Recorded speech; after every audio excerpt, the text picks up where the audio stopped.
Hello and welcome to Too Fast, Too Forever. Welcome to the family. We chose this one. This episode 368, Highlander from 1986. I'm Joey Lewandowski. I'm Joe too, and this episode is brought to you by Cult of Athena. Cult of Athena is the place to find a great assortment of historical replicas of swords, edged weapons, armor, shields, LARP gear, and reenactment supplies. Shout out to Cult of Athena. That's with a K, by the way. Oh, cool. Okay, good. Cult cool with a K also. Yeah, cool. I'm still sitting here like, is this a real ad? It is. With us today. So we had a flip-flop because Walton Kim's busy schedule did not allow them to do Hobbs and Shaw this week, so we're doing that next week. So instead, we are doing Highlander, as I mentioned, with us today, keeping him on his toes. Not sure if it's real, if it's fake, if it's immortal, if it's mortal. Out now with Aaron Neuwirth, co-host, top billing on that program too. Aaron Neuwirth. Hello, Aaron. That is exactly the way it's supposed to be. Out now with Abe and Aaron doesn't really sound. Doesn't roll off it doesn't the have the tongue, same right? mouthfeel. It does not have the same mouthfeel. Nope. Now we've been doing that show for like 13 years at this point. So like we knew from the get go. It's like, yeah, Aaron and Abe just sounds better. Well, did you know that the Too Fast, Too Forever, the first two, is after for Joe too? I'm not even in there. He gets top billing. It's weird.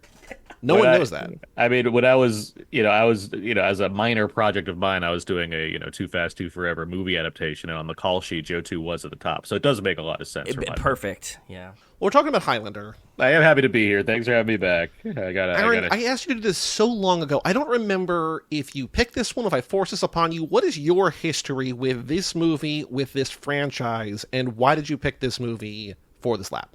I believe it was an ask of, do you have any interest in Highlander? Okay. I believe that was specifically what it was, as opposed to like a list or something. The reasoning that I put as far as why am I here, I grew up not watching Highlander movies, but I did grow up seeing commercials for USA's Highlander TV series. And I was always like, that's a show that I'm not watching, but I certainly am aware of it. It ran for 6 seasons in the 90s, which feels like way too long, but okay. There's also 5 of these movies. That's which insane. seems like way too many. Way too many. And yeah. given the regard for them. I will also say, as a quick aside, the podcast formerly on our network, or not formerly, they're no longer current, Real Bad covered all 5 of these movies. So if you want to hear the same people talk about all 5 of these movies and why they might not be the best, go check out Real Bad. Yeah, the Real Bad podcast seems like the appropriate podcast to have covering 5 Highlander movies. That or Sorbet or Lambert. That's a podcast that covers both sorbet flavors and Christopher Lambert movies. And a soft tea, apparently. So in regard to the Highlander films themselves, I had seen at least portions of the first one years ago. And when I say years ago, I was born the year this movie came out. So I didn't see it at birth, obviously. I didn't see it when I was 4, but somewhere in the early 90s, I had seen portions of this film and had never like gone back to revisit it or been like, oh man, I should really catch up on the Highlander series, let alone the TV show. So to answer your question of why am I here, this was a perfect opportunity for me to finally watch all of Highlander, the first movie, and also determine whether or not I would be like, you know what? I could really use 4 more of these in my life. You really need the quickening in your life. So we can talk about whether or not I will go on that adventure, or if I already have. But I assume the answer is no, but we'll find out. But I've certainly now seen the first Highlander, so we have that. 3 minutes into the episode, I'm assuming the answer is and will be no. Joe, what's your history with the Highlander movies? I had never seen any Highlander movies. Did you know they existed? I know that it existed. The show, Aaron unlocked a vague memory of those commercials, maybe. But, like, if you would have asked me beforehand if they made a show of this, I would have been like, I have no idea. Did you know the premise? I guess this is an important question. Did you know about immortality? No. Okay. No. I knew nothing when I turned this movie on. No. So this is a movie, I don't know if the franchise is a franchise, but the movie is, at least the first movie, is one that my dad loves. So I knew he also loves Queen, and I don't know which came first, or if that's, I don't know if he's Let's say Queen did... Let's give your dad a little bit of credit where credit's due and say his love. I don't know. Yeah. This movie's like right up his alley. Highlander. Let's put that. He loves Christopher Lambert. He loved Raiden. Like, I don't know, man. Christopher Lambert, who learned English to be in this movie. So I'd seen, like Aaron, I'd seen parts of it. Like, I remember that, like, your warehouse dad watched it. Yeah. Sword fight at the end. I'm sure he was just like, come watch this. It's really cool. You know what I mean? Like that kind of thing that, like, dads tend to do. Is your dad my age? Like, what's happening here? I don't No, my understand. dad would have been 35 when this movie came out. And so he just likes action movies, and I think he likes dad movies specifically. It's dad a lot movies, of but he dad also movies. Rated, apparently. I think he likes basically not made for TV action movies, but he likes action movies that find a home on TV. We talked about Jack Ryan. We talked about the first Jack Ryan movie on the Patreon. He likes those movies. He likes Steven Seagal movies. Like, No, that's appropriate. And like the first Highlander, I can understand. You're talking like he's like a Lambert expert. You have to like go a bit of an extra mile to be like, let me find the Lambert films. I remember him loving Raiden in Mortal Kombat, maybe because of this movie. You know what I mean? Like, I don't know. But Highlanders in Mortal Kombat. Yeah, I can see that. That's fair. Okay. So Highlander from 1986, you can watch this with ads for free in a bunch of places right now. An immortal Scottish swordsman must confront the last of his immortal opponents, a murderously brutal barbarian who lusts for the fabled quote-unquote prize. Or the letterboxd write-up, which I like better. He fought his first battle on the Scottish Highlands in 1536. He will fight his greatest battle on the streets of New York City in 1986. His name is Connor MacLeod. He is immortal. So I've never seen anything past clips from the first movie. I don't know where this goes from here. I'm glad that I knew the immortality, because I feel like, and Joe, you can confirm, did you have any idea what was going on for like 40 minutes? Zero. Absolutely zero idea of what's happening in this film. And I'm like, why is this same guy in two places at once? Mm-hmm. Are these other characters repeated? It feels like some of them are. Like, I still don't know if the girl is the same girl that he's like married to in Scotland. Well, there's different actresses. Yeah, They're different I was gonna say they're different people, so no. But I mean, even like in actual, like, I thought that it was the same actress. Like, I was like, you could have told me that was the same actress. And I get it. Yeah. White people look alike. I understand where you're Well, it's also like it's also like it could be the Cloud Atlas thing, right? Like, if he were different characters, like if there's like a tale as old as time, but no, they're different people. Let's please put Christopher Lambert in a Cloud Atlas scenario. I need that immediately. He could be the Beast. He could be Cloud Atlas. Whatever you want to do. Whatever your metaphor is. Because this movie is like 2 hours long. It's like a normal length for a movie. But for 40 minutes, it's just like if I... So I also thought Highlander meant immortal. Not that he was a man from the Highlands. So like, I still don't even know if Highlander is the title that he's like, does he assume Highlander like heavyweight champion? Or you're is like he... New Havener. You're a New Havener. Okay. It's his region his of name. his region of it's a geographic term. It's not a title. But just for him. That was the part that I was like... Well, I mean, everybody. All those people. But he's the only one who's around. But he's the only one that's a swordsman that's from there that is in our Highlander. modern day timeline, he's the Highlander. Yes. Okay. Makes sense. Like yes. And so when Clancy Brown is going around trying to kill other immortals, because there can only be one... Yes. Which they don't fully explain that either. They just say that a couple times. Yeah. He's looking for the Highlander because he is like one of the ones. So like there's one immortal who has this power. He is the Highlander. Yes. Makes sense. I'm going off a lot of like martial arts, kung fu, action movie lore type stuff when it comes to these kind of scenarios where if there's an immortal, that means there's going to be people that challenge him. Yep. There's all, whether it's because they have like the sword and everyone can challenge somebody with a sword or whatever, and just like power balance dynamics that come in like a lot of sci-fi lore. Like I get what you're saying as far as the movie's not explicitly telling you these are the things that matter the whole way through, but I mean a lot of kind of cultural osmosis kind of filled me in on like what the basic gist of the thing was for the most part before Egyptian Sean Connery showed up to give me some more answers. Egyptian Sean Connery and peacock feathers. Incredible. Yes. Directed by Russell Mulcahy, who will come back to direct the sequel, Highlander 2, The Quickening.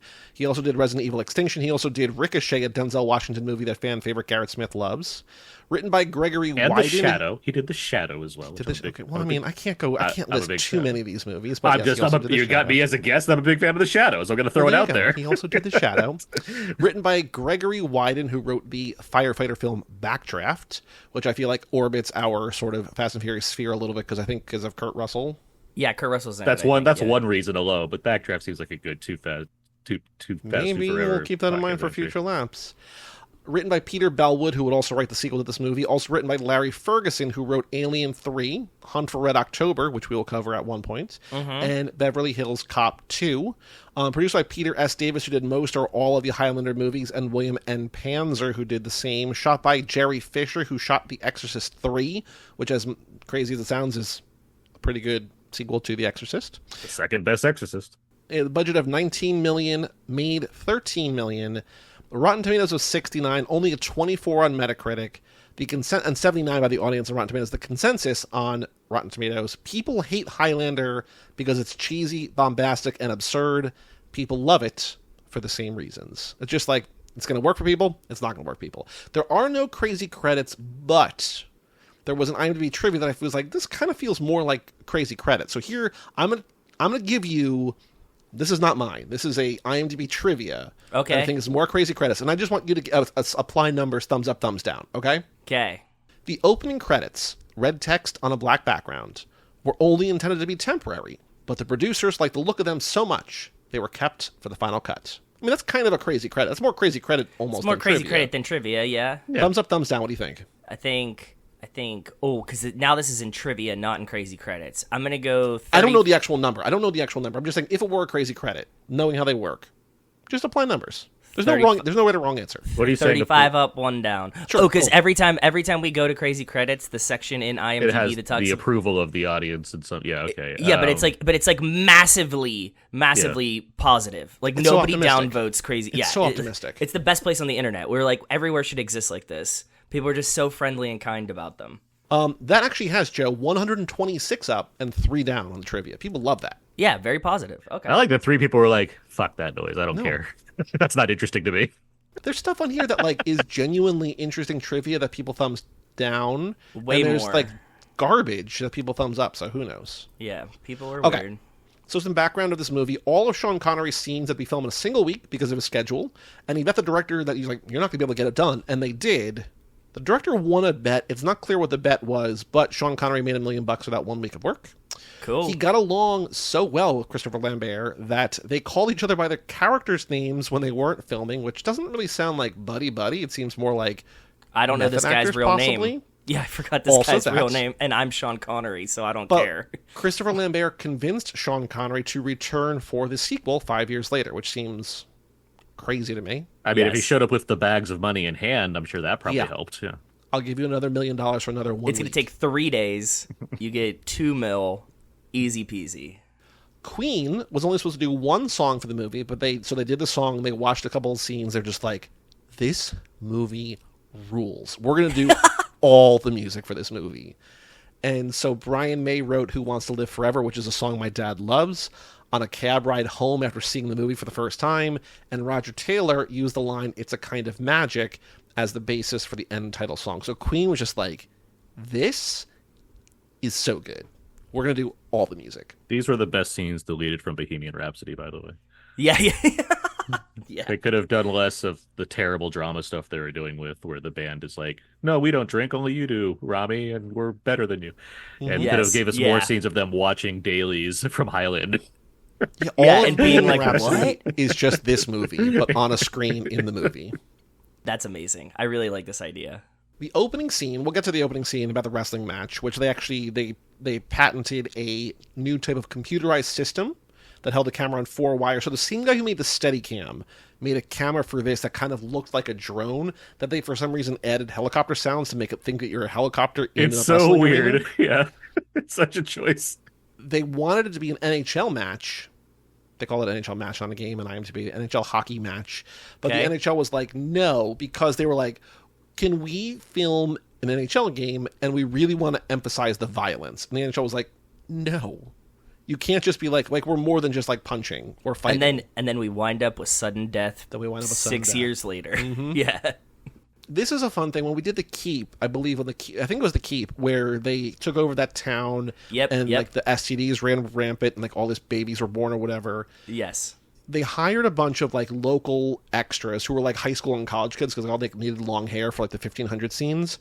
And they all got so drunk over lunch that when they went back in the afternoon to film scenes, like battle scenes, they all hurt each other because they're just like drunk college kids like playing with swords, and they all just hurt each other while filming the movie, which is kind of pretty cool. fun. Yeah, that's pretty fun. Basically, it's one of those movies where it's like these people were offered these roles. These people were like everybody was offered every role in this movies. Yes, but Kurt Russell and Scott Glenn from a couple movies we covered, including The Right Stuff, they were offered the roles of McLeod and Kurgan, I guess, together. And then Hulk Hogan says he was offered the role of McLeod, but it's just like, I'm going to focus on wrestling instead. But just imagine this movie with Hulk instead Hogan, of Christopher Lambert, with Hulk Hogan as the Highlander. I'm curious how far that conversation went, because I know Hulk Hogan. It also might not be true. Like, you're right. That's what I thought too, Aaron. As soon as Joey said it, I think that like Hulk Hogan was like, "I watched Highlander. I could have been that guy," and he was like, "They asked me to be that guy," and you're like, "No, you just totally made that whole story up and said it." Happen. 3 years after Rocky 3, so like he's around. This is peak area because he's going to be in like Suburban Commando and other obvious classics. Yeah, I mean, I can buy the idea that there was maybe a mention, but in terms of like being up for the role, I have doubts. So yeah, same. I do too. Yeah. Given the kind of character he's being required to play, like Kurgan maybe, but McLeod, he seems more like a Kurgan. Yeah, Kurgan. I think he could have done Kurgan. Yeah, I agree. So this movie did not do very well at the box office. It didn't make its money back. Critics didn't love it, but it got such a cult following. So the 80s cult movie lap, that we're doing, that Josh and Michael picked for us. Yes. It developed such a cult following among fantasy and science fiction fans that they're just like, we need more. And so that's how they wound up making 5 movies and a 6-season TV show. Like, that's crazy. Still nuts. Yeah. You really have to think about it too. They made 5 movies and a 6-season TV show. And it's not like the movies like skyrocketed in value either. It's not like the sequel's like, well, now it made money. No. Like, they just kept making these and they kept failing. Yeah, the budgets were low, so that helps, obviously. It's in the same realm as like a horror thing where you can just, as long as there's demand, you can keep supplying it. But it's not like, it wasn't like a breakout like, I don't know, say the Fast and Furious franchise that exploded over time. It just kept being this like obscure, weird thing that was cheap enough, but still niche enough to like fit whatever metric they needed to be like, I guess we could do another Highlander. Joey's dad liked the first one, so like he'll probably want another one. Second movie comes out in 91, budget of 34, makes 15. So it loses even more money than the first one did. And they're like, let's do a third one. The third one comes out in 94, 95, has a budget of 26 to 30 million, somehow makes 36 million. So this third one that I've never even heard of, Highlander: The Final Dimension, somehow made more money than it cost. Then Highlander Endgame, which came out in 2000, budget of 25, made 15, so it's back to losing money again. Then there is Highlander: The Search for Vengeance, which is a anime, which doesn't really count. And then they did Highlander: The Source, which is also known as Highlander 5: The Source. Came out in 2007, made 13 million, but I don't think this was actually in theaters because it only made $200,000.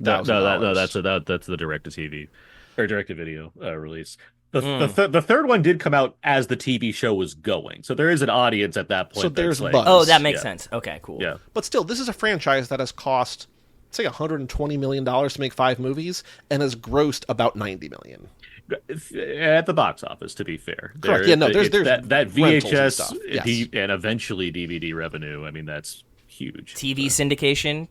Obviously, that's how like all these dads are watching it. Yeah, all the Christopher Lambert wigs that I'm sure were branded that they all sold for Halloween. and to their credit, the later movie releases did combine both stars, Christopher Lambert and what's his name, Aiden Paul, or what is that? The TV actor? I don't know. I believe that's his. Oh, the star of the TV show. Star of the TV show.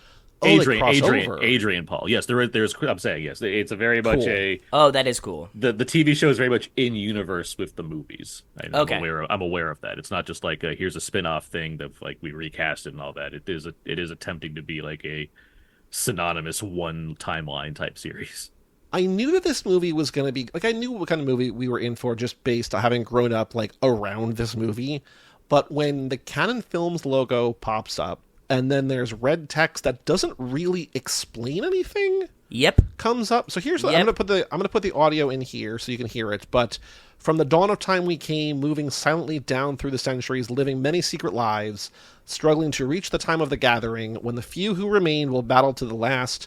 No one has ever known we were among you until now. Crystal clear. I know exactly what's going on in this series. Get me going. I wrote down at this point, if I didn't know the premise, I would be so lost, because this movie like goes out of its way until Sean Connery shows up 40 minutes in as a Spanish man from Egypt. Wearing peacock feathers. Which is what I'd expect from Sean Connery. Pretty much explains some of what's going on. But that's, again, 40 minutes in. So instead it's like there's a wrestling arena, and there's swords, and there's sword fighting, and there's people cutting each other's heads off, and it's just like, Joe, I want to know, what did you think was going on? Or were you just like, it's 80s? I'm just riding. I'm like, they're eventually going to figure it out and explain this to me, the parts that I need to know. They're setting it up as if it's a movie that you need to, like, watch twice to get. You know, for me, like, one of those things that they're like, oh, it's like your dad's going to love this because he's going to watch it and be like, what was that movie about? And then watch it again and be like, that was so cool. And, like, that's what it felt like to me. So I was like, oh, I know eventually at some point we're going to get there. I did not expect to be Sean Connery wearing peacock feathers as his costume, but he just comes in and kind of lays it out. So, yeah, it was just a wild ride. I was just along for the ride. I had no thoughts about where we were trying to go here. I wasn't unboxing it. The supernatural shit in the beginning is weird because we had another car that got, like, turned into a supernatural thing, and I feel like we're on a real run of those lately. If maybe just this lap, didn't we have like 5 supernatural cars so far? Well, I was thinking about this lap has been the lap of book adaptation of children's stories that the author hates. Like, that's been the overwhelming theme in this lap. I feel like we did one lap, and there was a lot of like cars that were possessed. I think that was just like a Patreon thing. That we've had a bunch of possessed cars as well, for sure. Yeah, okay. It happens. Aaron, what was your initial Highlander experience like, and will you be returning for the next 4? Not to this show. We're done. Yeah. You don't have to commit to us until I convince you that we need to do Highlander the source. I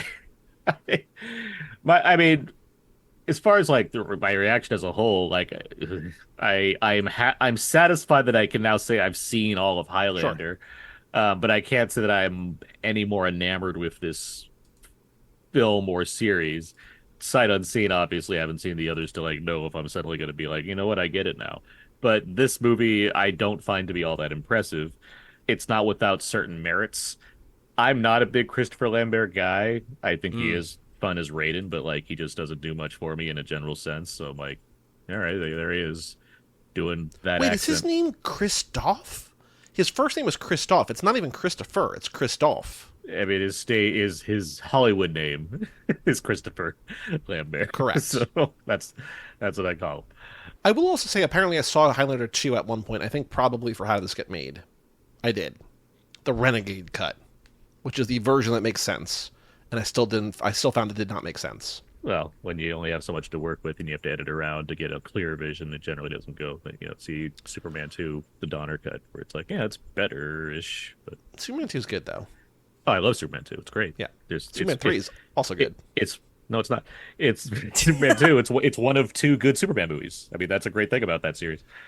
Ever. Oh, I love Superman 3. Oh, I will also say Christopher Lambert, well, before we get back to your thing, Christopher Lambert will be in a movie we cover next lap. I will say it's not going to be Mortal Kombat, but he is in a movie, Joe, we will cover next lap. Awesome. Very cool. Just saying that. Anyway, Aaron, are you going to come back for the next 4? Am I going to come back to the next 4? No. I'm intrigued by 2. I have a curiosity. The non-Renegade cut, because I'm like, this sounds unwatchable, and yet they released it. And that the fact that there is a Renegade cut that's supposed to clarify it. Just so to be clear, 2, in this movie there's immortals, and I'm like, I accept that as fantasy characters. Great, I get it. Yeah, fantasy. Yeah. That's how fantasy works. There's fantasy. 2 is, what if they were aliens? And then the Renegade cut is, they're not aliens. And I'm like, hold on. Is that really what it is? You're not making this up. That's what it is. I'm not making that's this insane. up. Okay, and then good. 3 is a sequel to the 2 that is aliens. So if you watch the Renegade cut, 3 really makes no sense. I would assume, yes, but that is also the quickening, as explained in this movie, is a baby's first movement in the womb. Like when you realize, like, oh, the baby is like a baby, like it's a person. So that's what the quickening is. So like, I don't know what Highlander 2 : the quickening. Well, no. That's what the quickening is in like life. The quickening in this movie is whenever an immortal is killed and their energy is that's the quickening they feel. Oh, that's the quickening. Okay. Yes. But I also upon want to say, their just death. while I have this open, Okay. Look how cool this poster is of the first movie. Like, this is like the official It's poster. a sick-ass poster. That poster is excellent. I agree. I think they fucking nailed that. That's really cool. It's very cool. Stupid font. Like, it's like I'm about it. That looks like, yeah, your dad sees that at Blockbuster and goes, yep, that looks cool. Like, that looks like an 80s horror slasher film. Like, that looks like more like horror than... I mean, there's a sword on there, which is, you know... I still see... I see it's fantasy, but it's going to be set in modern time. That's what I get out of that.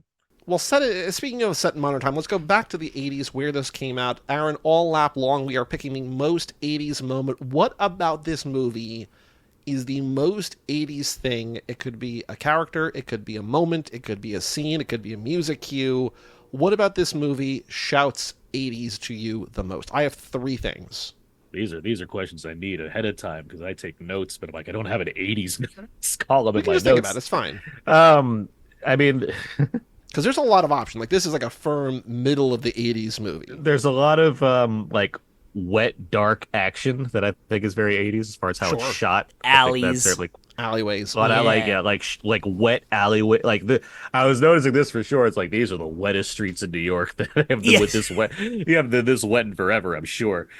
I mean, it's the middle of July. I made that up. I don't know when this movie takes place. But, I mean, still, it's a very... very wet alleys, wet, and like shot in silhouette and stuff. Like there's a lot of that kind of thing. That the idea of just white dudes with swords seems very much like ninjas are popular, right? That's a very 80s thing to me.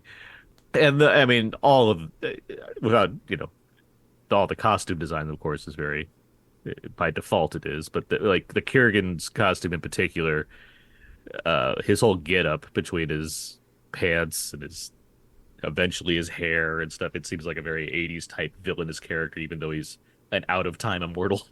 Beautiful. Joe, what's your pick? I know that Walt has said it before when we were talking about something else, but just in general, the cops are very 80s in this movie. They feel more 80s than a lot of the other ones. There was like one quick shot or something that was kind of like the front desk at a motel. That was very 80s, but I think my pick for actual most 80s thing was the hospital. That hospital is so 80s. Okay. Yeah, just like anything a ward. in particular at the hospital? It was like a ward. There was like, you could have like closed-in glass room door, and there was a bowl of fruit sitting on his like thing, and I was like, this all feels very fake. I don't know. I walk through modern hospitals quite often, so... I was like, this one seems like it's old. Here's the 3 I got. Number 1, wrestling scene to open is like the most 80s wrestling I've ever seen in my life. That's Confederate flags. That went without saying in my book. I was like, yeah, wrestling. Yeah. When they arrest Connor McLeod and they are interrogating him, one of the cops drops a hard F. Yeah. He goes, what are you, an F? And just like, okay. Like, that's an 80s cop kind of thing. I mean, also... maybe a modern cop kind of thing too, but I did write random gay assertions in my notes, and then the cop was disgusted when he turned around. And was like, "What about you, man?" And he like started to get in the fight. It's like, Jesus Christ, calm down. And then the third and final one that I wrote down was when we first meet Clancy Brown. He is like playing swords in his apartment, and then a prostitute with big hair named Candy walks in, and I'm like, yeah. Mm-hmm. Oh, Candy herself. Yeah, the pretty. fishnets, everything. There was also IMDb trivia, and I'm like, this isn't really trivia. This is just like you kind of noticing a coincidence that when she goes, I'm Candy, and he goes, you sure are. It's just like, that's a thing that James Bond would say, and Sean Connery played James Bond. It's just like, yeah, but Sean Connery didn't say the line. He wasn't anywhere near. It's just like, that's just like a dumb dad joke. Like, my name's Candy. It's like, you sure? Like, you know what I mean? Like, that's... Yeah. But that's on IMDb trivia. And people thought that was worthy of... That's how it works. Uh-huh. Joe, did you like this movie? I think it was pretty fun. I would revisit it. I like this goofiness. Like, the scene... I want to tell you my favorite scene. Can you guess what it is, Joey? What do you think my favorite scene of this movie is? Ooh. I think up there, I don't know if this is my favorite scene, but I think up there is probably him explaining to the cop who was also a metallurgical sword historian who wrote a book, him explaining to her, I'm immortal, smash cut to them immediately having sex. That was pretty good, but I think Sean Connery in a foot race on the beach. I was gonna say Connery montage. Yeah, Connery montage is so fucking. I'm like, why were they on this beach? Like, what? This is where all of this money went, is to just like helicopter them up to the top of this thing to do one sword flail together, like they're training for what, like Karate Kid or something. And like that whole thing is just a lot of fun, and just them running on the beach is just so dumb. I was just like, why are they like having a foot race on the beach? It doesn't make, it's completely useless. But yes, it makes your swordplay better.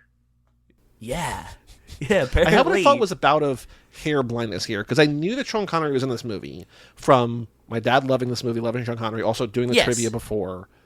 I didn't know Clancy Brown was there because I don't know that my dad knows who Clancy Brown is. And I knew that Christopher Lambert, like I knew Lambert and Connery, and I'm like, this doesn't look like Sean Connery, but like, is he like heavily made up? Like I was thinking, is the Clancy Brown character actually Sean Connery? And then Sean Connery shows up on a horse in like peacock feathers. Yes.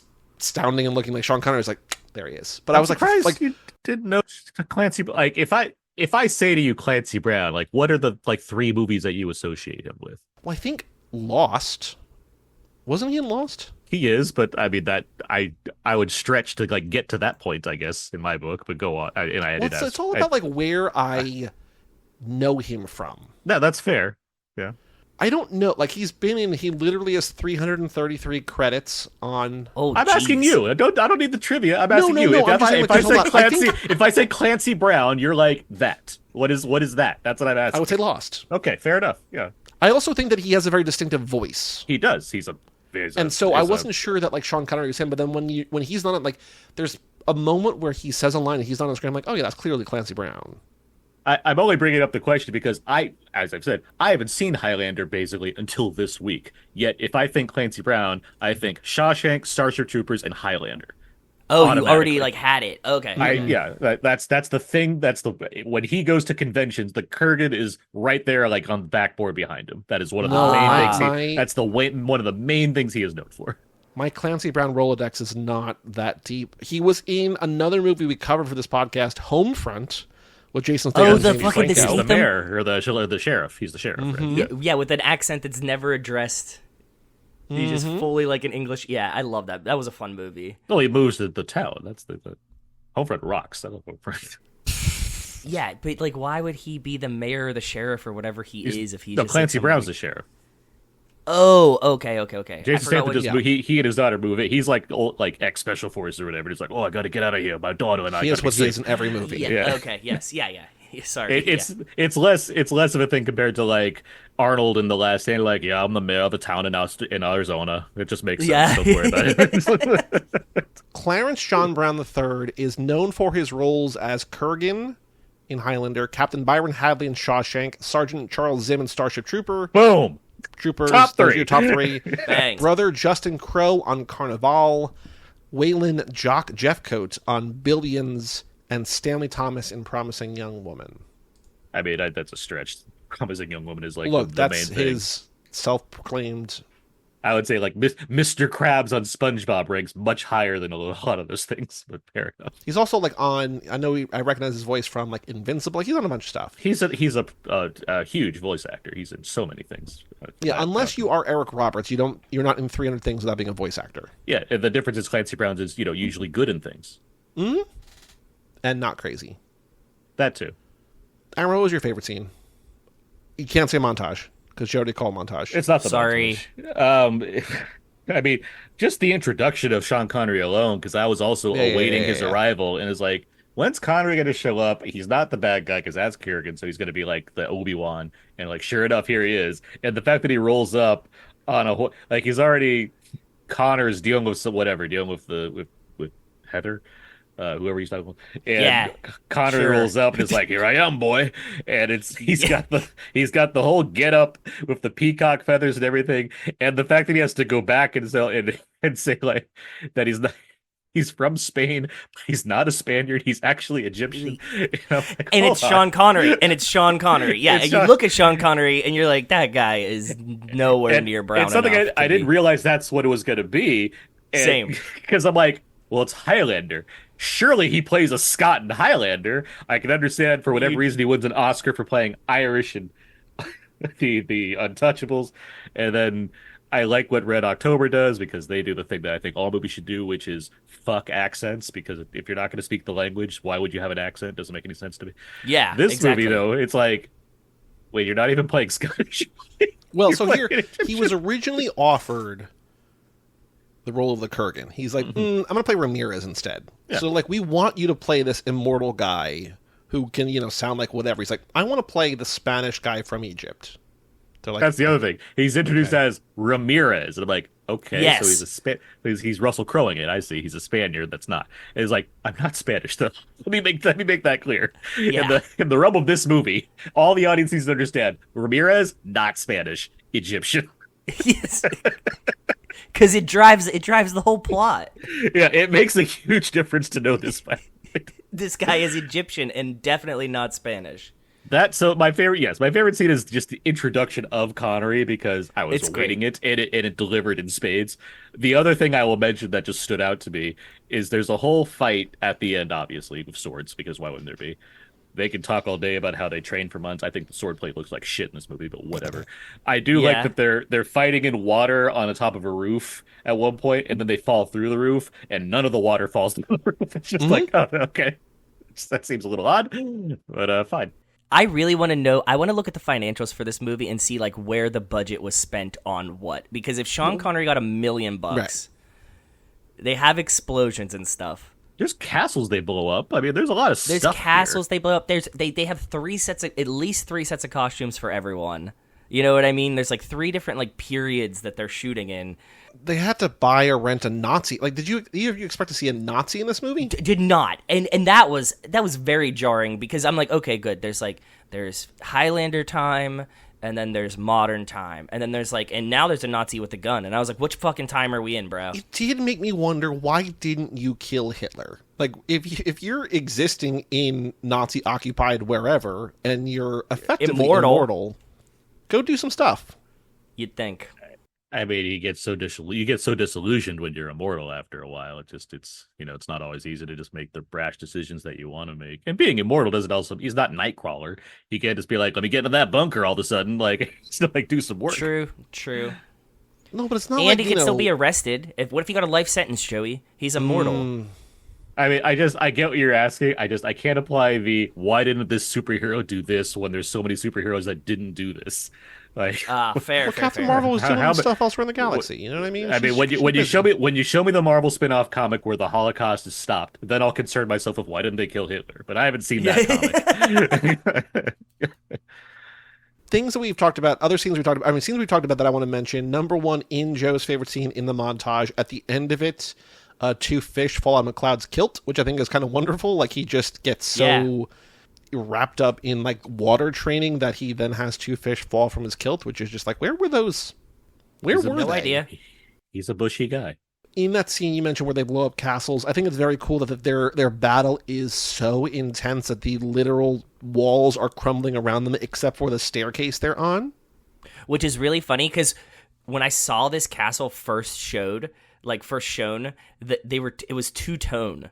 Did you notice this? That like the top was already a different color, like and I was crumbly. like, yeah, no, like the top was like a different color, and I was like, oh, they're gonna blow this fucker up, and they absolutely just shear it right where the color, like you could see that like the top of the building for the set and the bottom was like supposed to be there. So I think that they just like had the bottom of this castle and like built something on top of it that was like foam or whatever, and was like and just ripped it off. I'm not going to pretend that I'm an expert in castle archaeology because I minored in underwater basket weaving, of course. But when it comes to the nature of these things, you make your stairs stronger than your sides, right? You go to a skyscraper, the stairs are always going to be there, the glass and the. But there's nothing supporting the stairs. It's just like it's literally a stairway to nowhere. It's just really hard rock. Like they built the stairs to last. Yeah. And this movie's scored by Queen. It's all about hard rock. I see what they're doing. Oh, I nice. enjoyed the castle destruction, except every time they blew out a wall, I was like, oh, there goes some more of that styrofoam castle they built there. That's unfortunate. Exactly. Yep. It looks very fake in a way where I'm like, I can appreciate cheesiness, but at the same time, I'm like, if you want to show the intensity of this scene, these fake walls that keep falling down are really selling me on the on what's happening here. The other thing I wanted to say is about the ending, where we talk about, them like falling through roofs and stuff like that. Like, this is the same ending as Madam Web.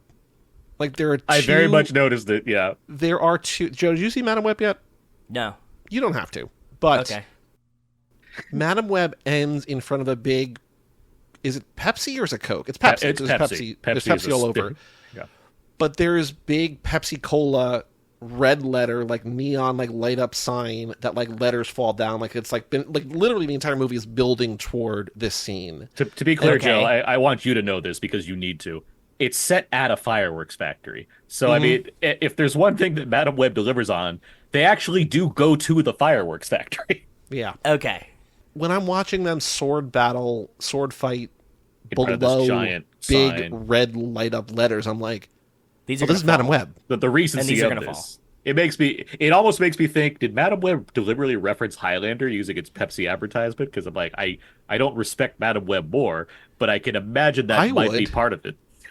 I If don't. like I don't some need to. production designer, some set designer was just like, I love Highlander. How can we sneak Highlander into Madam Web? Because that's such a specific kind of setting to put somebody in. So it's like, and Highlander has a certain kind of niche value. So I'm like, that wouldn't surprise me if, yes, the production designers or this, whatever, were like, what if we had a big, elaborate neon sign that was a big part of our finale, like in Highlander. He was in the Highlands with my mom when she was researching fish just before she died. Yeah, exactly. Like the trailer says. Not the movie, though, because it's not in the movie. No, it's cut out of the movie. Joe, do you know the song "Who Wants to Live Forever"? No. So I feel like I've heard that probably 100 times growing. Like that's like again, the cross section between Queen and this movie and whatever. Like my dad loves that song, but I'm like, oh, like so when that kicks in, I'm like, this is like what the movie's like been building toward in a certain way. Aaron, did you know that song? I'm assuming you did. Did you not? Did you?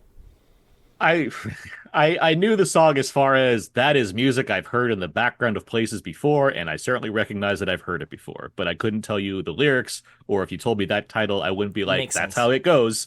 I would just know, like, by nature of hearing it in some capacity, okay, like, yes, I am aware of this song, but I'm not like, This it's not what melody it- is familiar. it's no pretty fly for a white guy. Like if okay, in your encyclopedic memory of like Clancy Brown films, like if you were like name things from Highlander, I would be like Sean Connery, Immortality, cutting heads off with swords, this song. Like this song I'd say is, like- Queen. I'd say Queen score. Yeah. That's what I would say. I wouldn't say a specific Yeah. song. I just say But Queen like score. I think this is the song from. Oh no, I would agree with you. I just say like, yeah, it's fine. If I'm referencing this movie in that regard, I just say, yeah, like Queen did the score for it. I would be like, that one song. That's not where I'm at. You're at there. I get That that. Brian May wrote in a cab after he saw the movie. Hey, I Insane mean, story. That's I- an insane story. But I think so. It is sad though because like this is coming when he's like I was in love with this Scottish woman and I was told basically don't fall in love because they're gonna die and you're not, and then he lives with her till she dies. And like it's sad. That's a bummer. Like that's the whole like who does want to live forever, right? Like Yeah, I don't. If I have to eventually have to deal with Rachel being gone, that would suck. That's the worst part about that. And you're like, and you live forever, so you're like, okay, just another millennia of this shit. No. that is the fuel for what these sequels I imagine would be. This guy dealing with the fact that he is an immortal, and I mean, like what Interesting. the old, That's what I'm saying. It's curious. It is, and that's what like the old guard in that the comic book and the movie, which I quite like. That's the juice of that kind of thing. Like, not only do you have a certain kind of a certain set of skills, but you have to reckon with the fact that you keep existing, and what is that? And in the proper context with good writing, there's interesting stuff to explore. There's definitely, yeah. There's something there, and so that's why I wanted to like Highlander more than I did. Like, I do think there's a lot of interesting ideas present here in the mix of an over the top 80s sci-fi fantasy action adventure. I'm all for that. I just don't. I mean, I like Mulcahy quite a bit. I like Razorback, his Jaws, but Warthog, a killer warthog movie. I'm a big fan of The Shadow, as I mentioned. But like here, I was just like, I get what they're going for, but not clicking for me in the right kind of way, which is kind of what I suspected, which is why I didn't watch Highlander for the majority of my life. So. You know what what my favorite scene I think would be is when they find out that all of McLeod's aliases he's stealing from dead babies. Oh. Do you remember this scene? Yeah. Yes. And then there's like the Alex Trebek looking nerd who like sits her down at a computer and is like, look at this. And then it does like the classic like anagram thing where it just like takes letters from different words with like no rhyme or reason and like makes another name. It's just like, that's not like a thing. It's just like, he's like, do computer stuff. And he's like tapping away. And then he pulls like letters from this word and letters from this name and letters from this name. And then it all creates like Russell or whatever. And just like, okay, like it seems arbitrary, but like, she's like, oh my God, this is proof. It's like, no, it doesn't prove anything, but. Yeah, you made an anagram.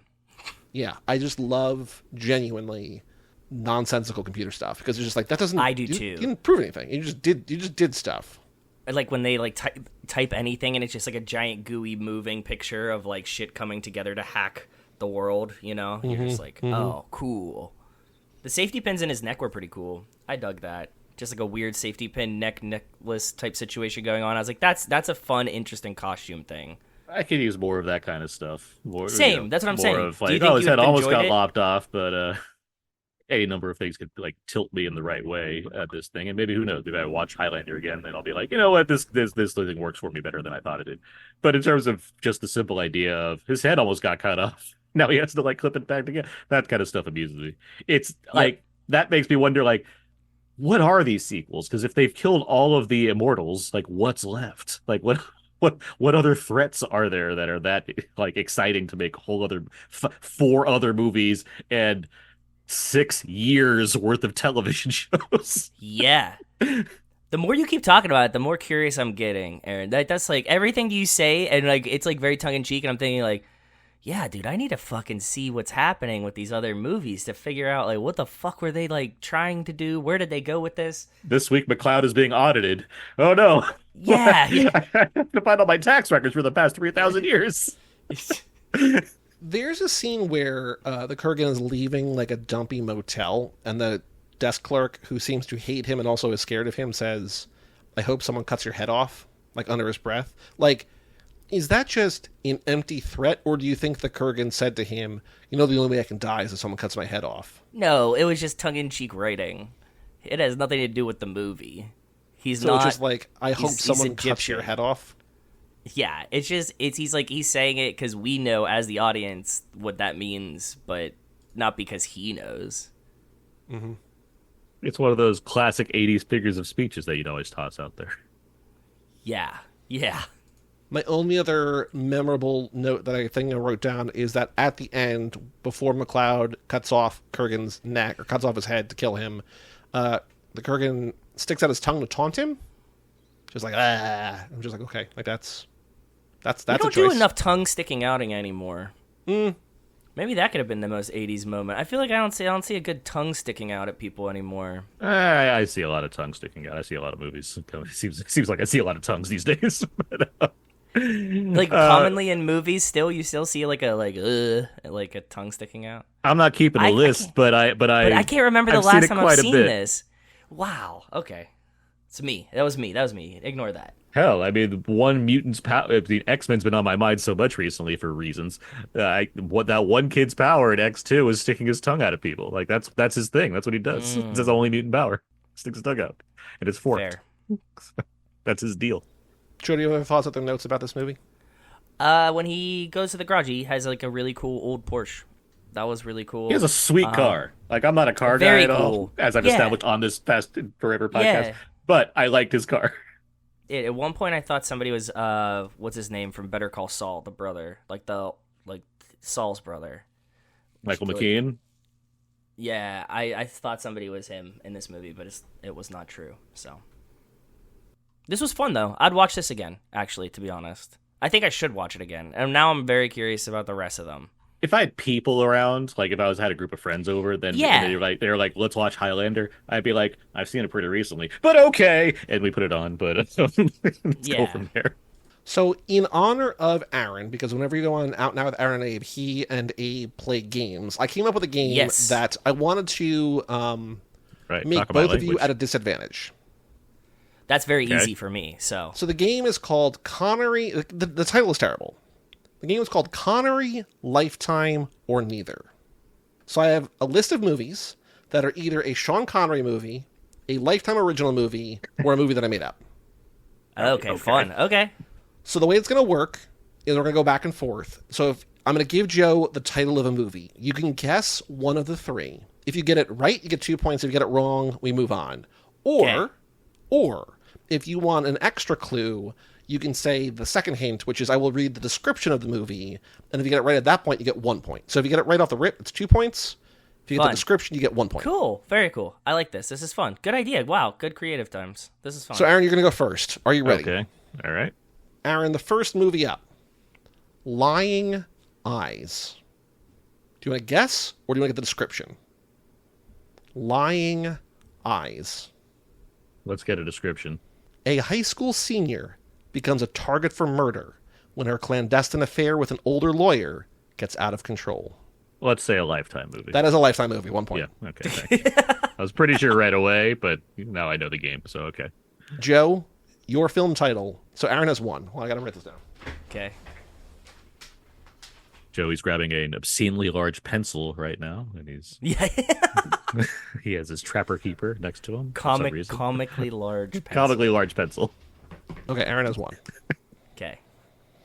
Joe, your movie title. 7 Nights in Winter. Is it a Sean Connery movie, a Lifetime original movie, or a fake movie title? Oh, Or do you want to get the description? Yeah, give me the description. What is it? Stranded in a remote mountain cabin during a blizzard, a group of strangers must work together to survive while uncovering each other's dark secrets. I have no idea. I'll guess Sean Connery. It is a fake movie. It's not real. Ah. I was gonna say, like, I hope some of these are like fake descriptions because it's like this will show off Joey's writing prowess right here. If you have some... Yeah. I did not write these. These are ChatGPT. Oh, fuck off. Never mind. You get Look, no I came up credit. with the game. You get no credit whatsoever. You have no points. Aaron, your second movie title, Below the Surface.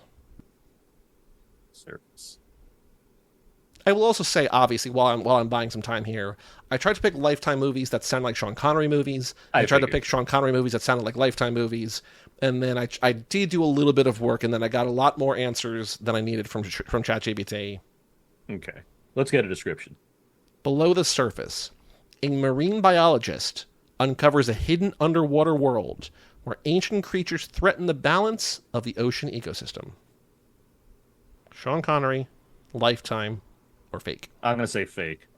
It is fake. Thank you. Okay, I don't see Sean Connery being like, yeah, I'm going to sign up to be a marine biologist for 6 months. Like, Joe, your movie title, 5 Days, 1 Summer. That's a Lifetime off the rip. It's a Sean Connery movie. God If you had heard the damn it. description, a 1930s Scottish doctor goes climbing in the Alps with an infatuated niece he passes off as his wife. That does sound very Sean Connery, especially It does sound like a Sean Connery. Yeah. Yeah. So through 2 rounds, Aaron up 2-0. Aaron, your third Good. one. Okay, good. Lilacs in the Spring. Sean Connery movie, Lifetime movie, or neither? Let's get a description. A young actress must decide which of 2 lovers will be her husband. She daydreams about each one to help her decide. So it's like 2 narratives.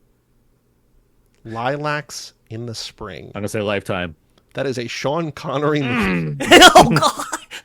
I thought that Aaron was going to be I thought that I was completely disadvantaged because Aaron's going to be like, I know all the Sean Connery He's got a lot of just, like, movies. off my head. Yeah, but I thought you would know, like, all of them. No, but these are movies that, like, between, like, 50 and 400 people have seen on Letterboxd. Like, it's Okay, like, yeah. these are, like, he's, like, an extra in some movie. But, like, Okay. He's in these movies. Okay. They're Okay, listed on so his this is way IMDb more and his fair than I Letterboxd. even imagined. Awesome. Yeah. Go ahead. Okay, Joe, your third one. You're down 2-0, but you can tie it all up right up here. Third movie, Sea Change. Is that a Sean Connery movie, a Lifetime movie, or neither? Sea Change. Change. S-E-A, Sea Change. We're doing the description. No, I'm going Sean Connery. It is a Lifetime film. Oh, God. What's the description? A Tell me the description. teenage girl makes a startling discovery about her connection to the Sea Walkers, legendary beings who are half human, half sea creature.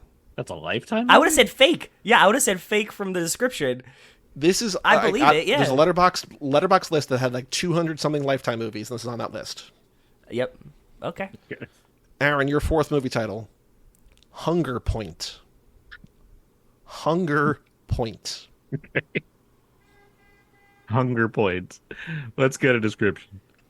A woman struggles with her self-image in a house run by a weight-obsessed mother, alongside a younger sister whose eating disorder has tragic consequences. Tragic coincidences. Hunger Point. A woman struggles with her self-image in a house run by a weight-obsessed mother alongside a younger sister. If this is not a Lifetime movie, it sounds eating so disorder much like a Lifetime has tragic. movie. Well, what I also did... I'm saying Lifetime, by the way. It's a Lifetime movie. Okay, good. I took the titles and descriptions of the other movies and said, make up movies that sound like these. So they all sound... Show your fourth one.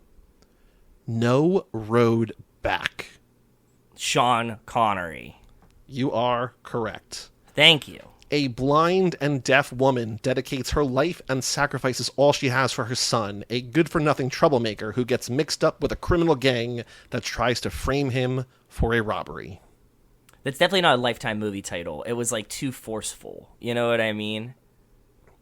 I don't know. That's I could see that as like guess. a Lifetime movie. No Road Back from like drug addiction or something. Abused wife movie. Aaron, you're up 3-2 through 4 rounds. Okay. Your next one. Another Time, Another Place. Give me that description. In England during World War II, an American news correspondent's affair with a married British correspondent ends tragically when he is killed in action. Connery. Fearing a nervous breakdown as a result of his death, she travels to Cornwall to mourn with his family without any intention of revealing her relationship with him. Connery. It's Connery. Yeah. Joe, your next one. Okay. You're down 4-2 right now. Okay. This is the bottom of the 8th. There's one more round after this. Okay, perfect. Your next one, Roses in the Fall. Is that a Sean Connery movie, a Lifetime movie, or neither? Lifetime. It is a fake movie. A grieving widower returns to his hometown in the autumn to reconnect with an old flame and discover secrets about his past. I admire the shooting from the hip, Joe, but I mean, he's giving you a lifeline with these descriptions. I mean, they're going to narrow it down at least a little bit for you. Joe's calling. Oh, the I shots just want to here. guess them. Yeah, I just want to guess them. I played this. I test ran this with Bob last night, and he got like 6 in a row wrong. He's like, I'm done. But he was just guessing based on title. All right. Yeah, I like going on title vibes. That helps a lot. It just makes it more fun for me. Okay. Aaron, The Last Detour. Is that a Sean Connery movie, a Lifetime movie, or neither? The Last Detour. I mean, that's a movie. These are all. But is these it are a all Sean excellent. Connery movie? Like, that's a title that's been used. What's Yeah, the there's other description? ones that they made up that were a couple like below the surface has been like 6 movies, but it was not a Sean Connery movie nor a Lifetime movie. Yeah, what's the description on this one? On a road trip to mend their broken marriage, a couple takes a wrong turn that leads them to an eerie, abandoned town with a dark history. That's generic enough too, but that could. I'm going to say fake movie. It is a fake movie. Fuck yeah! Good job. So Aaron wins, but Joe, there's one more. You can save a little bit of face here, get either 1 point or 2 points. The final movie title, just for fun, 12 Feet Deep. I'm gonna go Sean Connery. 2 sisters are trapped under the fiberglass cover of an Olympic-sized public What? pool and must brave the cold and each other to survive the harrowing night. That is apparently a Lifetime film.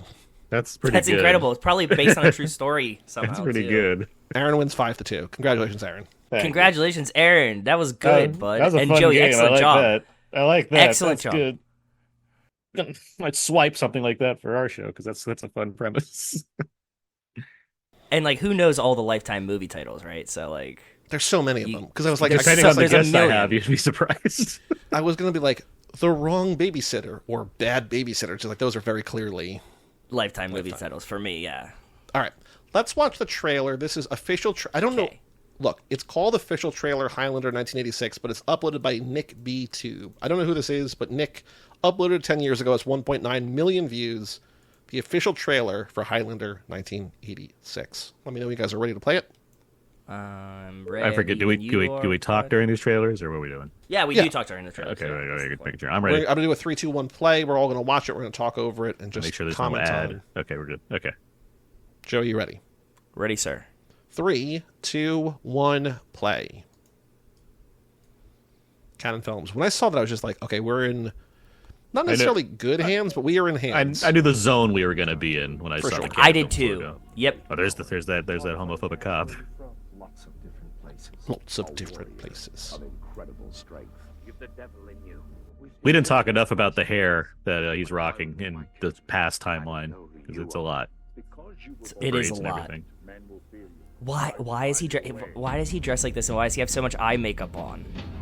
It feels like Sean Connery, like, of all the male roles in this film, the one he is least suited to play is the one in which he plays.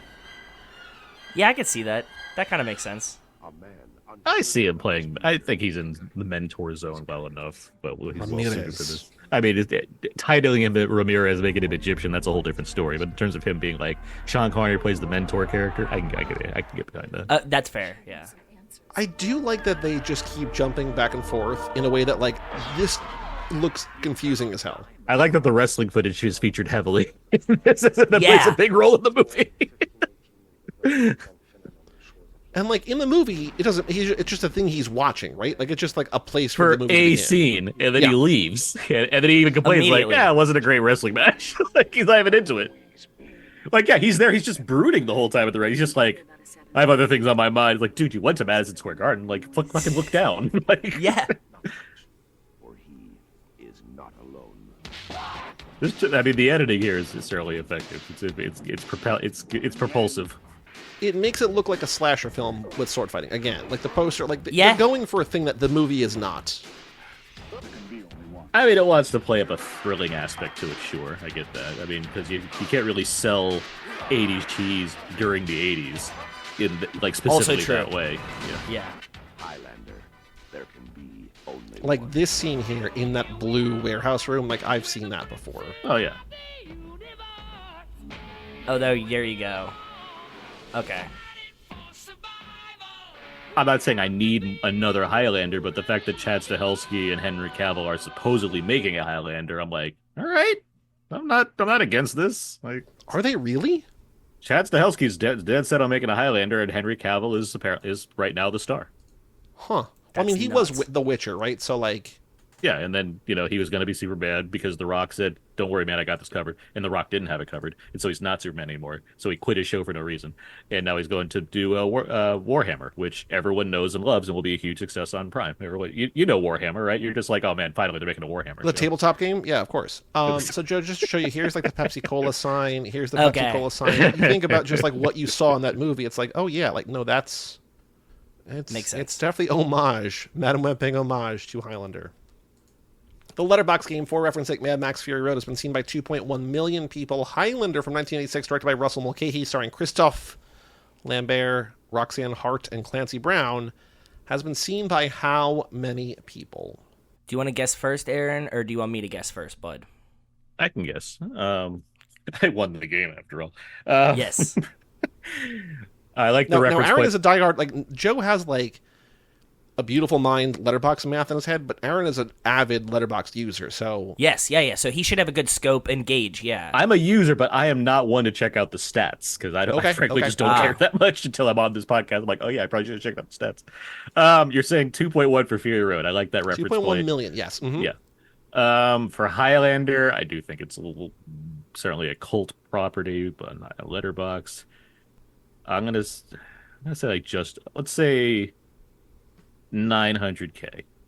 Okay, Well, Joe? I go 63,000 for my first guess. You somewhere in between those two guesses. Take another guess. Between 63 and 900K.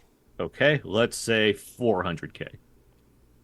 I'll go 92,000. In between, once again, one more guess. Between 92 and 400. 153K. 115. 115 on the third guess. Oh, on dead the on? dice. 115? Wow. Cool. All right. 115 to 62. Average rating of a 3.3, most common a 3, then a 3.5, then a 4, then a 2.5, then a 2, then a 5. Relatively normal. There's a lot of 5s. How many people have Highlander in their top 4 favorite films of all time? Remember, there are 5 of these movies somehow. Let's say 1.5K. Okay. That's a good number. I was gonna do like 460. In between those numbers, between 460 and 1500. For the reference sake, The second movie has 27,013. It's only 13 people. The third one has 10,000 people have seen it. Only one has it in their top 4. The fourth one has 8,000 people have seen it. 3 people have it in their top 4. And the final one, fewer than 3,000 have seen it, and nobody has in their top 4. Overwhelmingly reviled. Or Most just common, a half-star review. okay. Second guess for number of people in the top 4. Over 400. Under 15. Okay. Between 460 and 1,500. 620.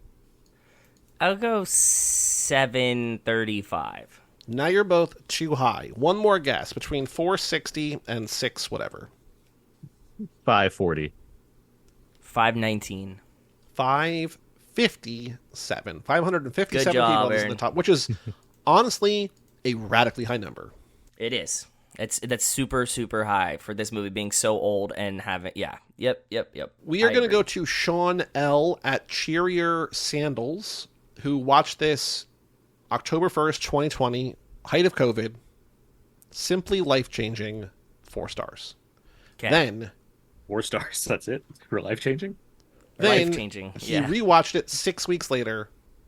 I watched it again with friends, just for the trivia attached, mostly the missing sequences and knowing Christopher Lambert is basically swinging his sword around blind. It still held on a second viewing, 4 stars. But Highlander is Sean L's favorite movie of all time. So his favorite movie, he gave 4 stars to. Okay. His numbers 2, 3, and 4... Look, I looked at a lot of profiles. A lot of people who love this movie like things that I have never heard of before. And I got tired of looking at weird. profiles. Okay. So these are 3, I will say, these are 3 movies that I love, 2 of which I have podcasted about for other shows with Mike, Okay. one of which I have never podcasted about, but is my favorite movie of these 4. I mean, clearly, I don't love Highlander. I love the other 3. The oldest one is from 97, and the newest one is from 2014. So it's kind of like a tight window here. They don't really have much to do with Highlander. 2 are sort of science fiction-y. I don't even know where to begin. They're just 3 lot of relatively parameters. big movies. All right. Okay. First one. We'll start with his number 2. Okay. Is a movie I do not believe Joe has seen. It is named after a street. A movie I love named after a street. In Aaron's home states. 21 Jump Street. Oh, no. The director of this film California. made news this week. What? Yeah, I know what it is. What does it say? No, you can say it. This is a team game. We're playing together, bud. Mulholland Drive. Mulholland Drive. Yeah. Perfect. There you go. David Lynch came out this week and says, I have emphysema from smoking Oh, too yeah, many he cigarettes. quit smoking. I love smoking cigarettes. Smoking is cool. And then he described exactly how cool smoking looks and feels and smells and tastes. And he was like, so I quit. And everybody's like, ugh. The number 3 movie is a movie that I podcast about with Mike. It is an action film with some sci-fi elements. Is it Face Off? It is Face Off. Fuck yeah. Nice. You said 97. I'm like, that's probably Face Off. Yep. If you guys Highlander on his top 10 list, it's probably Face So Off. 97 Yeah. to 2014. So the other one is from 2014, which might be a big hint for Aaron. This is sci-fi. It is also action. It is another movie that I have podcasted with Mike about on a different show. Edge of Tomorrow. Edge of Tomorrow. Live, Die, Repeat. Good job. I'm crushing bud. this. You did excellent. You're like one of my favorite. I was gonna say as like having a partner in the movie guessing game, I put you in my top echelon of partners that I get on these shows because Nice. I'm like, yeah, you guys fucking got. It's like there's I have a handful of you guys that I'm just like they're just gonna cook. Like Joey's gonna have to give really hard clues to them as opposed to the baby moron ones he gives to me usually. So. Calling Aaron your partner in that game is giving the word partner a lot of credit. I was using it. You were just a cheerleader. No, I'm looking I know. Joe. I'm looking Joe in the eyes. It doesn't look like it because my camera's up here. Second- But I'm looking two in the face and be like, I Face Off. I got this. And you know what?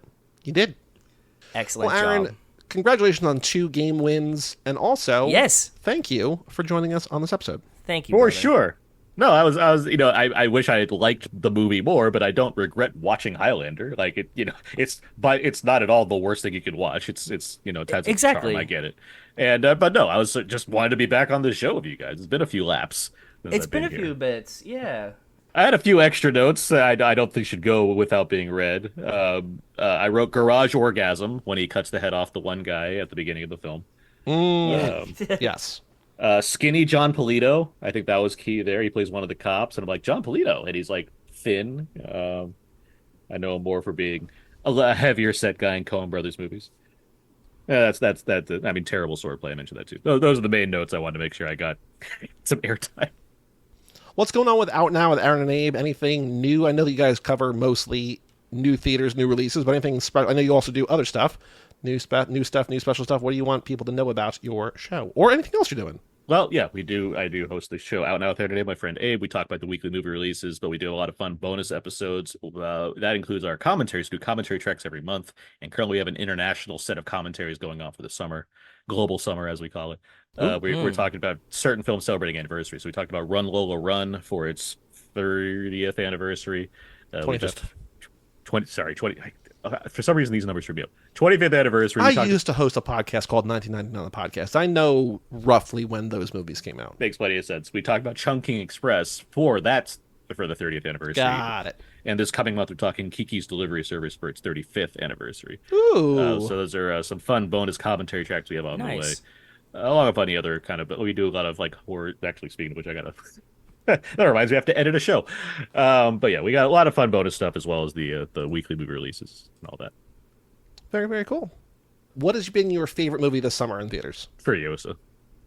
Really? Okay. Furiosa. I mean, that's my favorite of the year so far. But also, Really? Oh yeah, I loved it. It's great. Rules. Cool. Cars drive fast in the desert. It's hot. Yeah, true. But also Sing Sing. I cannot recommend Sing Sing enough. That is I very much want to see Sing Sing. fantastic drama. Coleman Domingo, wonderful. Curtis Macklin, the co-star in that film, is also great. Like, there's just a lot of reasons to see Sing Sing. Well, thank you once again for being here. I'm very excited to see Sing Sing. So, our next episode is Hobbs and Shaw with Walt and Kim next week. Then we got a Life in the Fast Lane after that. Between now and then, or between Hobbs and Shaw and the Fast Lane, we got a bonus episode of Patriot Games on the Patreon. Alex Ellen's pick, so go check that out.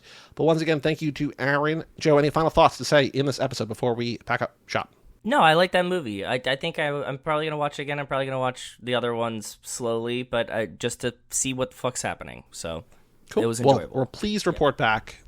I will. Be like, it was fine. Yeah. For all things Too Fast, Too Forever, go to cageclub.me, facebook.com/TooFastTooForever, or at TooFastTooForever on all the socials. Email us, family@cageclub.me. Check out our Patreon page at TooFastTooForever.com and our store at cageclub.me/shop. And come back next week for Hobbs and Shaw. I'm Joey Lewandowski. I'm Joe, too. And that was Aaron's PS4567, Aaron Neuwirth. And we will tell you all about it When we see you again.